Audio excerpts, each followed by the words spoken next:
Hi, I'm Stefan, the BMW DIY guy, and do the ugly orange reflectors on your BMW drive you crazy like they do me? I'll show you how to replace them.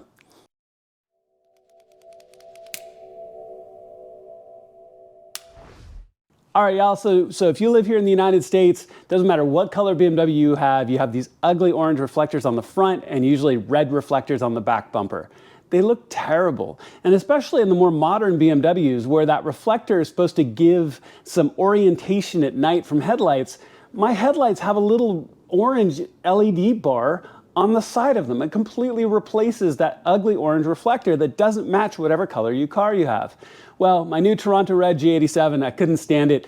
I've ordered painted reflectors. So I want to show you how to install these. It's really not hard at all. I'm going to walk you through this process, how you can easily make this update and you get color matched reflectors to match your car. All right, let's jump in. We're going to start on the driver's side wheel. And since this is going to be the same on both sides, front and rear, I'll just show you how to do each one once. Let's jump into it. All right, so here's this ugly reflector that's about to go away. I cannot wait.